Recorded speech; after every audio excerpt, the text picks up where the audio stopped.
had Western Sydney and NSC dialogue. So moving forward, what can we do to help bridge the divide between two cities? Yeah, I think the first thing to do is to acknowledge that the people of Western Sydney and South Western Sydney really put their shoulder to the wheel over the last 3 months. They did a number of things. Firstly, complied with the health orders in big numbers. Secondly, they went and got vaccinated. Even those that had some personal reservations about it went and spoke to their physician or their doctor and got expert medical advice. We owe them all a huge debt of gratitude. So I think the first thing to do is to make sure that the economy rebounds strongly in Western Sydney.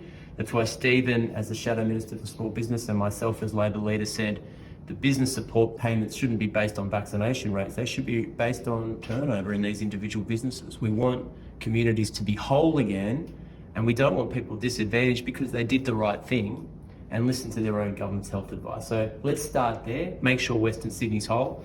And beyond that, in the longer term, we've got to invest in the West. That's extremely important to make sure that economic opportunities, the amount of time people spend getting to and from work, and also educational opportunities are equal no matter where you live in metropolitan Sydney. Thank you. Which then leads me to the next question. You spoke about business support and business payments that did go to those businesses. There's a feel amongst the community in particular that as we come out of this, when some of that business support will taper off, that in fact there's going to be a lasting impact on some of those smaller businesses and the micro business term. What would be your commitment to the small micro businesses that have been impacted by lockdowns and will actually struggle in the recovery period as we come out, particularly understanding migrant and refugee communities are very entrepreneurial, they've set up a lot of small businesses. Some of them were in the startup phase to begin with. How are we going to support some of those small businesses? Absolutely. I mean, and a lot of those smaller businesses that were heavily impacted were, again, in the West. And they waited a long time to get paid, many of them. There was complex criteria. They've struggled. Finally, when they got filled up with some support, it's phasing out. And a lot of them are not recovering at the pace that was necessary. Really, the support needs to continue, and in many respects should be somewhat targeted to support the highest impact. So as a Minns Labor government elected, you actually would continue some ongoing financial support? Would it be advice and information? What would that support look like for those small businesses moving forward? We're going to have to develop our policy for the next election, and we'll do that in concert with Steve. I mean, we've got someone here that's worked in business for 35 years advising literally thousands of small businesses. So I don't think we've probably got a better person in the entire state to drive our agenda for small and medium-sized enterprises, particularly in Western Sydney. But there's a few principles we want to talk about. Firstly, we regard Western Sydney as the beating heart of Sydney. We think that the entrepreneurial drive and dynamism in this part of Sydney is at its highest and best in the entire state. This is where entrepreneurs come to start businesses, and we need to make sure that they're given the help and support of the government of the day to make sure that they get ahead. And look, I don't want to make this too political, but we're going to fight for the small business vote in Western Sydney. A couple of things in the pandemic, Steve's probably too embarrassed to say it, but small business grants, emergency payments and help for small businesses, particularly in Western Sydney, was driven by him. Over months and months, hammering on the door and saying, if you don't do something about it over the next couple of weeks, these businesses will collapse and fall because it's against the law for them to open their front doors. And no business should collapse or close permanently because they've listened to their own government's health advice. So we've worked hard in this space. We've got a long way to go, but we're going to compete vigorously for it by the time of the next election. Unfortunately, during that period, you had a one-glove-fits-all type approach to assisting business. But sometimes you've got to look and say, well, who was the highest impacted? Where was the impact? Sure. And that's something that the government should be looking at right now. I think it's a great message to give out. You've done the right thing, you've abided by the health advice. We now need to reinvest back. There are several current investments in our local area. We've got the Science Precinct, the Metropolis that's come into place. We want to make sure that those local investments and those opportunities are taken advantage of by our local communities.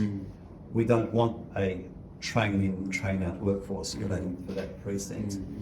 What commitments can we give to our local communities to be able to take advantage of those opportunities, recognising that even pre-COVID, we had higher indicators of disadvantage, we had higher unemployment rates, we had lower engagement within higher education overall. So what can we do to ensure that the local community also benefits from these investments? Yeah, really good question. There's a few things that are really important here. 260,000 people lost their job over the last 3 months. So the most important thing is that we stimulate the economy and get those jobs back. That's priority number one. And we will work with the government to make sure that happens, that people get their jobs, that they've got that future in front of them. Second part is that you need to invest in vocational education and skills so that people in Western Sydney, the regions, anywhere that in New South Wales has opportunities to take advantage of the jobs of the future. And I'll leave you with some statistics. Enrolments in TAFE in New South Wales are down 150,000 placements in the last 10 years. Now that has a huge impact on businesses, on the ability to get skilled labour, and on wages for working people. So 150,000 fewer people in TAFE. There's 5,000 fewer teachers working in TAFE, and the government sold off 14 campuses. We need to invest in vocational education. That's the way to skill up the community. And look, the benefit from the government's point of view is multiple, because ultimately, if people have access to good training, they'll get better jobs, they'll pay income taxes that come back to the government in any event, and the same is the case with business taxes and everything else. So these aren't costs to the budget bottom line, they're investments in the future. Dynamic economies like Germany and Singapore and places right across the European Union are doing exactly that. They're subsidising, cross-subsidising vocational education so that they're getting their workforces ready for the jobs of the future. Very much. So we said the investment model rather than a cost spending model. We have seen in the last couple of months a surge of some support to community organisations, mainly around the COVID requirements that are there. But our concern is the longer term. How do we ensure that some of that increased spending, whether it be stimulus or support money, is actually maintained to be able to address some of that longer term disadvantage that we face?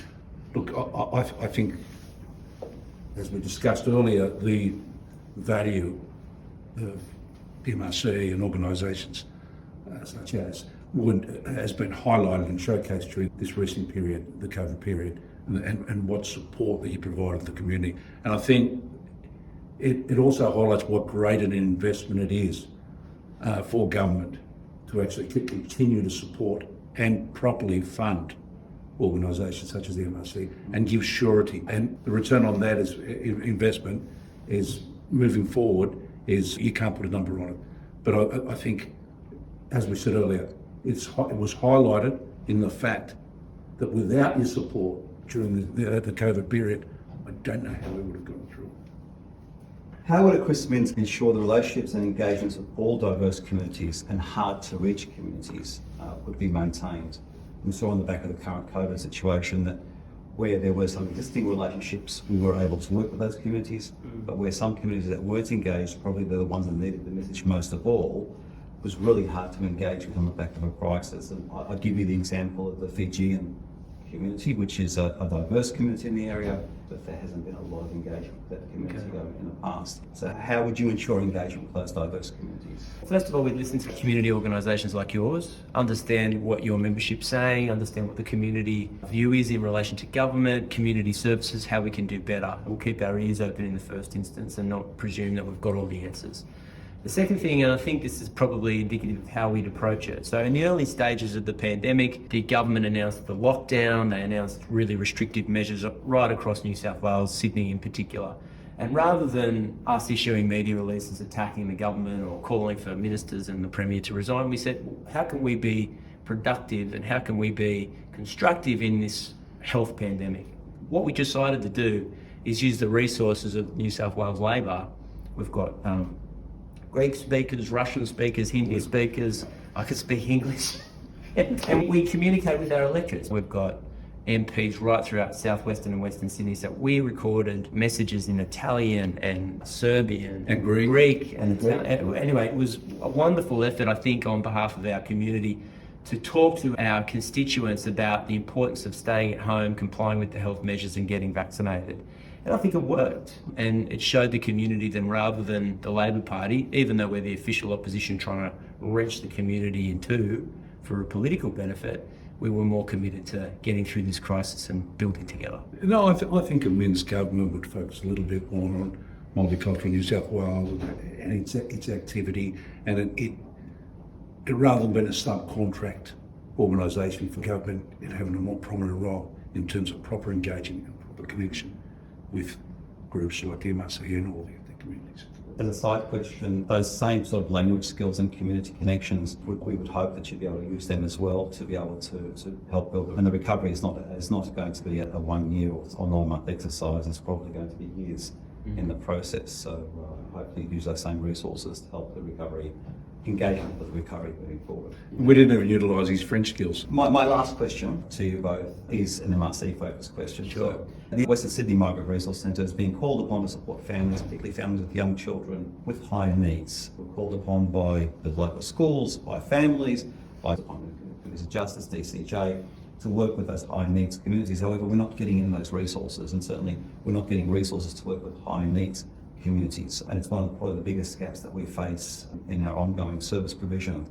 Could we get a commitment from you to help work with the MRC to address those ongoing needs for those high needs children? Yeah, look, we'd love to work with you in relation to that. Obviously, it's such an important part of a community like this, and if there's a growing need for it, MRC, wonderful ability to work in a crisis, to work with communities that don't necessarily speak English as their first language, and do it in a quick and efficient way. I can't think of a better organisation to drive that community effort.